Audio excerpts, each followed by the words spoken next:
সরকারকে বিব্রত করব না, নাসির স্যার বলেছেন, সবাই বলেছেন আমরা সরকারকে বিব্রত করব না।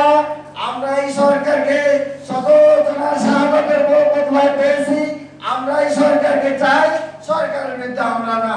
আমরা সরকার যে ওয়াদা করেছেন, সরকার যে কথা বলেছেন, আমরা সেইটা বাস্তবায়ন, পুরো দাবি বাস্তবায়নের অনুরোধ করছি।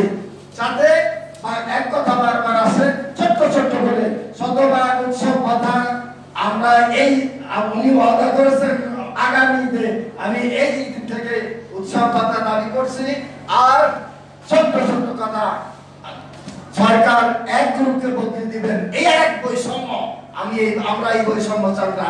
আমরা বলতে চাচ্ছি সর্বধরে একজন পিচ্ছামের বিরুদ্ধে কথা বলে তাকে বদলি করে দিয়ে আরেক জায়গায় নিয়ে তো সমস্যা সমাধান হয়ে যায়। আমি এই অল্প কটা কথা বলে যারা আসছেন সবাইকে মোবারকবাদ জানাচ্ছি। আবার বলছি, কোরবানির ঈদের আগে এই হলে প্রতি হুজুর একটা দাখিল, একটা ফাজিল কামিল, একটা মহিলা মাদ্রাসা সরকারিকরণের দাবিতে আলোচনা সভা হবে।